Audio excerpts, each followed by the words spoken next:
ಪ್ರಜ್ವಲ್ ರೇವಣ್ಣ ಜೈಲಿನಲ್ಲಿ ಏನ್ ನಡೀತಾ ಇದೆ ಗೊತ್ತಾ? ಪ್ರಜ್ವಲ್ ರೇವಣ್ಣ ಬಳಸ್ತಾ ಇದ್ದಂತೆ ಮೊಬೈಲ್ನಲ್ಲಿ ಏನಿತ್ತು ಗೊತ್ತಾ? ಏನ್ ಮೊಬೈಲ್ ಬಳಸ್ತಾ ಇದ್ದು ಅದರಲ್ಲಿ ಮೊಬೈಲ್ ಓಪನ್ ಮಾಡಿದ್ರೆ ಏನೋ ಕಂಗಾಲಾಗಿದ್ದಾರೆ ಪೊಲೀಸರು. ಪ್ರಜ್ವಲ್ ರೇವಣ್ಣ ಜೈಲಿನಲ್ಲಿ ಏನ್ ನಡೀತಾ ಇದೆ ಗೊತ್ತಾ?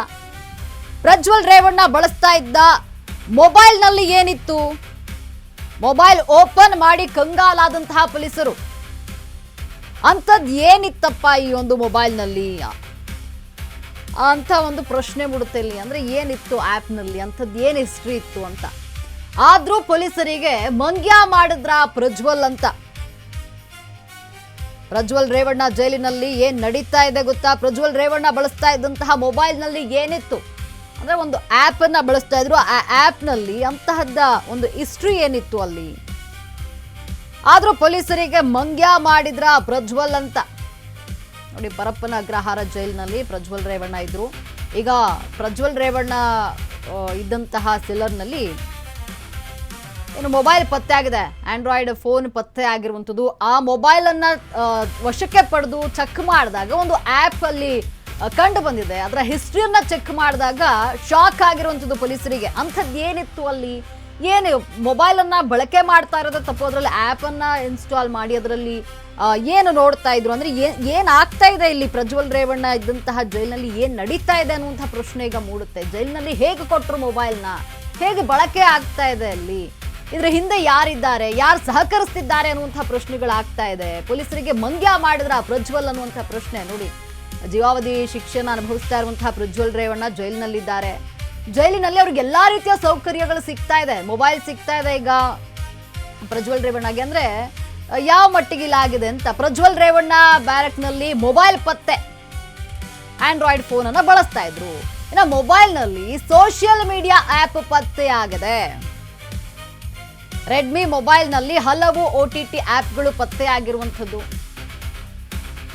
ಇನ್ನು ಫೇಸ್ಬುಕ್, ಇನ್ಸ್ಟಾಗ್ರಾಮ್, ನೆಟ್ಫ್ಲಿಕ್ಸ್, ವಾಟ್ಸ್ಆ್ಯಪ್ ಇವೆಲ್ಲವೂ ಕೂಡ ಈ ಒಂದು ಆಂಡ್ರಾಯ್ಡ್ ಫೋನ್ನಲ್ಲಿ ಇತ್ತು. ಪ್ರೈಮ್ ವಿಡಿಯೋ ಆ್ಯಪ್ ಬಳಸ್ತಾ ಇದ್ದಂತಹ ಆರೋಪಿ.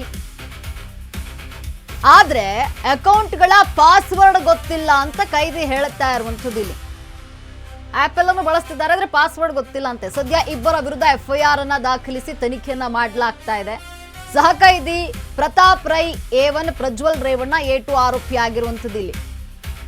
ಸಿಸಿಬಿ ಇನ್ಸ್ಪೆಕ್ಟರ್ ದೂರಿನ ಮೇರೆಗೆ ಪ್ರಕರಣವನ್ನ ದಾಖಲಿಸಿ ತನಿಖೆಯನ್ನ ಮಾಡಲಾಗ್ತಾ ಇದೆ. ಪರಪ್ಪನ ಅಗ್ರಹಾರ ಹಾಗೂ ಸಿಸಿಬಿ ಪೊಲೀಸರಿಂದ ತನಿಖೆಯನ್ನ ಈಗ ಕೈಗೊಳ್ಳಲಾಗಿದೆ. ನೋಡಿ, ಏನು ಪ್ರಜ್ವಲ್ ರೇವಣ್ಣ ಜೈಲಿನಲ್ಲಿ ಮೊಬೈಲ್ ಪತ್ತೆ ಆಗಿರುವಂಥದ್ದು.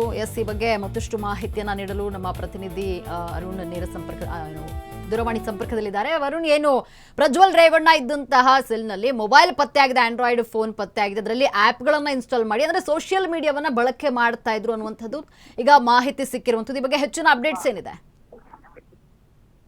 ಏನಂದ್ರೆ ಪರಪ್ಪನಗ್ರಹಾರ ಜೈಲಿನ ಮೇಲೆ ಒಂದು ಸಿಸಿಬಿ ಅಧಿಕಾರಿಗಳು ದಾಳಿಯನ್ನ ಮಾಡಿದ್ರು. ಈ ವೇಳೆ ಒಂದು ಪ್ರಜ್ವಲ್ ರೇವಣ್ಣ ಯಾರು ಸಜಾಬಂದಿ ಕೈದಿ ಇದ್ದಾನೆ, ಈತನು ಸಹ ಮೊಬೈಲ್ ಅನ್ನ ಬಳಸ್ತಾ ಇರುವಂತದ್ದು ಗೊತ್ತಾಗಿರುವಂತದ್ದು. ಅಂದ್ರೆ ಪೊಲೀಸರ ಪರಿಶೀಲನೆ ಮಾಡುವಂತ ಸಂದರ್ಭದಲ್ಲಿ ಅವರ ಬಳಿ ಒಂದು ರೆಡ್ಮಿ ಆಂಡ್ರಾಯ್ಡ್ ಮೊಬೈಲ್ ಸಿಕ್ಕಿರುವಂತದ್ದು ಗೊತ್ತಾಗಿರುವಂತದ್ದು. ಈ ಒಂದು ಆಂಡ್ರಾಯ್ಡ್ ಮೊಬೈಲ್ ನಲ್ಲಿ ಕೆಲವೊಂದಷ್ಟು OTT ಪ್ಲಾಟ್ಫಾರ್ಮ್ಸ್ ಗಳನ್ನ ಸಹ ಬಳಸ್ತಾ ಇದ್ರು ಅನ್ನೋದು ಗೊತ್ತಾಗಿರುವಂತದ್ದು. ಪ್ರಮುಖವಾಗಿ ಫೇಸ್ಬುಕ್ ಇರ್ಬೋದು, ಮತ್ತೆ ಇನ್ಸ್ಟಾಗ್ರಾಮ್, ಮತ್ತೆ ನೆಟ್ಫ್ಲಿಕ್ಸ್, ಪ್ರೈಮ್, ಮತ್ತೆ ವಿಡಿಯೋ ಆಪ್, ಮತ್ತೆ ಹಾಟ್ಸ್ಟಾರ್, ಈ ತರ ಒಂದು OTTಗಳು ಯಾವುದಿದೆ ಇದನ್ನ ಸಹ ಆ ಒಂದು ಮೊಬೈಲ್ ನಲ್ಲಿ ಪತ್ತೆ ಆಗಿತ್ತು ಅನ್ನೋದು ಸಹ ಗೊತ್ತಾಗಿರುವಂತದ್ದು. ಜೊತೆಗೆ ಏನಂದ್ರೆ ಆ ಅಕೌಂಟ್ ಗಳ ಪಾಸ್ವರ್ಡ್ ಅನ್ನ ಏನು ಪ್ರೈವೇಟ್ ಅನ್ನ ಮಾಡಿ ಅದನ್ನ ಒಂದು ಆಪ್ ಒಳಗಡೆ ಡಿಜಿಲಾಕರ್ ಆಪ್ ಏನ್ ಬರುತ್ತೆ, ಆ ರೀತಿ ಆ ಒಂದು ಸೋಷಿಯಲ್ ಮೀಡಿಯಾ OTT ಫಾರ್ಮ್ ಗಳಿಗೆ ಒಂದು ಲಾಕ್ ಅನ್ನ ಮಾಡಿ ಇಟ್ಕೊಂಡಿದ್ರು. ಆದ್ರೆ ಅದರ ಪಾಸ್ವರ್ಡ್ ಕೇಳಿದಂತ ಸಂದರ್ಭದಲ್ಲಿ, ಪೊಲೀಸರು ಕೇಳಿದಂತ ಸಂದರ್ಭದಲ್ಲಿ ಪ್ರಜ್ವಲ್ ರೇವಣ್ಣ ಇರ್ಬೋದು ಮತ್ತೆ ಪ್ರತಾಪ್ ರಾಯ್ ಇರ್ಬೋದು, ಇಬ್ರು ಸಹ ನಮ್ಗೆ ಪಾಸ್ವರ್ಡ್ ಗಳು ಗೊತ್ತಿಲ್ಲ ಅಂತ ಹೇಳಿರುವಂತದ್ದು. ಸೊ ಈ ಬಗ್ಗೆ ಸಹ ಪೊಲೀಸರು ತನಿಖೆಯನ್ನ ಮುಂದುವರಿಸಿದರು. ಸದ್ಯ ಇಬ್ಬರ ವಿರುದ್ಧ ಏನು ಪರಪ್ಪನಗ್ರಹಾರ ಪೊಲೀಸ್ ಠಾಣೆಯಲ್ಲಿ ಒಂದು ಪ್ರಕರಣ ಸಹ ದಾಖಲು ಮಾಡ್ಕೊಂಡಿದ್ದಾರೆ. ಜೊತೆಗೆ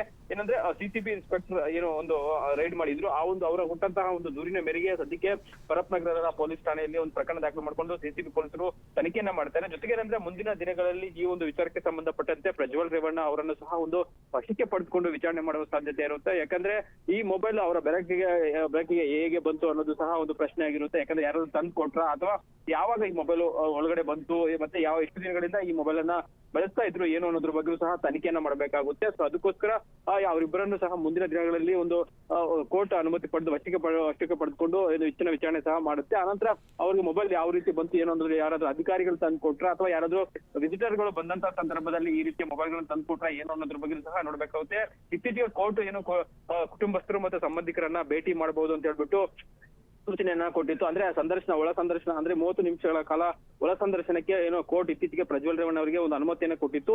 ಆ ಒಂದು ಸಂದರ್ಭದಲ್ಲಿ ಯಾರಾದ್ರೂ ಬಂದಂತ ವ್ಯಕ್ತಿಗಳು ಮೊಬೈಲ್ ಕೊಟ್ರ ಅಥವಾ ಏನು ಈ ಆರೋಪಿ ಇನ್ನೊಬ್ಬ ಪ್ರತಾಪ್ ರೈ ಯಾರಿದ್ದಾರೆ ಸೊ ಈತನ ಮೊಬೈಲ್ ತಂದು ಇಟ್ಕೊಂಡು ಯೂಸ್ ಮಾಡ್ತಾ ಇದ್ದ ಏನು ಅನ್ನೋದ್ರ ಬಗ್ಗೆ ಸಹ ಪೊಲೀಸರು ತನಿಖೆಯನ್ನ ಮಾಡ್ತಾ ಇದ್ದಾರೆ. ಪರಿಶೀಲನೆ ಸಹ ಮಾಡುವ ಸಂದರ್ಭದಲ್ಲಿ ಏನು ಪ್ರಜ್ವಲ್ ರೇವಣ್ಣ ಅವರು ಬಟ್ಟೆ ಅಂದ್ರೆ ರಜಾ ಖೈದಿಗೆ ಸಾಮಾನ್ಯವಾಗಿ ಒಂದು ಜೈಲಿನಲ್ಲಿ ಬಟ್ಟೆಗಳನ್ನ ಕೊಡ್ಬೇಕಾಗುತ್ತೆ, ಬಿಳಿ ಬಣ್ಣದ ಬಟ್ಟೆಗಳನ್ನ ಕೊಡ್ತಾರೆ, ಅದನ್ನ ಧರಿಸಬೇಕು. ಆದ್ರೆ ಪ್ರಜ್ವಲ್ ರೇವಣ್ಣ ಆ ಬಟ್ಟೆಗಳು ಸಹ ಧರಿಸ್ತಾ ಇಲ್ಲ. ಅದ್ರ ಜೊತೆಗೆ ಏನಂದ್ರೆ ಮೊಬೈಲ್ ಅನ್ನ ಒಂದು ತಲೆದಿಂಬು ಏನಿರುತ್ತೆ ಸೊ ಅಲ್ಲಿ ಇಟ್ಕೊಂಡು ಅವರು ಇಟ್ಕೊಂಡಿದ್ರು ಅನ್ನೋದು ಸಹ ಒಂದು ಗೊತ್ತಾಗಿರುವಂತ ಸಿಸಿಬಿ ಪೊಲೀಸರು ಪರಿಶೀಲನೆ ಮಾಡುವಂತ ಸಂದರ್ಭದಲ್ಲಿ ಆ ಒಂದು ಮೊಬೈಲ್ ಅನ್ನ ಅವರು ತಲೆದಿಂಬು ಕೆಳಗಡೆ ಇಟ್ಕೊಂಡಿದ್ರು, ಅದ್ರ ಒಳಗಡೆ ಇಟ್ಕೊಂಡು ಯೂಸ್ ಮಾಡ್ತಾ ಇದ್ರು ಅನ್ನೋದು ಗೊತ್ತಾಗಿದೆ. ಜೊತೆಗೆ ಆ ಒಂದು ಮೊಬೈಲ್ ಟವರ್ ಲೊಕೇಶನ್ ಎಷ್ಟು ದಿನಗಳಿಂದ ಬಳಕೆ ಆಗ್ತಿತ್ತು ಏನು ಅನ್ನೋದ್ರ ಬಗ್ಗೆ ಸಹ ಈಗ ಯಾರು ಆ ಸರ್ವಿಸ್ ಪ್ರೊವೈಡ್ಸ್ ಮೊಬೈಲ್ ನೆಟ್ವರ್ಕ್ ಇರುತ್ತೆ, ಏನು 2 ಸಿಮ್ ಇರುತ್ತೆ ಅಥವಾ ಬೇರೆ ಯಾವುದೋ ಸಿಮ್ ಇರುತ್ತೆ, ಆ ಒಂದು ಸರ್ವಿಸ್ ಪ್ರೊವೈಡರ್ಗಳು ಸಹ ಪೊಲೀಸರು ಮುಂದಿನ ದಿನದಲ್ಲಿ ಪತ್ರವನ್ನ ಬರೆದು ಎಷ್ಟು ದಿನಗಳಿಂದ ಈ ಒಂದು ಸಿಮ್ ಈ ಜೈಲಿನ ಒಳಗಡೆ ಆಕ್ಟಿವ್ ಆಗಿದೆ ಮತ್ತೆ ಸಿಗ್ನಲ್ ಗಳು ಯಾವ ರೀತಿ ಸಿಗ್ತಾ ಇತ್ತು. ಯಾಕಂದ್ರೆ ಸಾಕಷ್ಟು ಬಾರಿ ಸಿಗ್ನಲ್ ಗಳನ್ನ ನಾವು ಜಾಮರ್ಗಳನ್ನ ಹಾಕಿ ಅದನ್ನ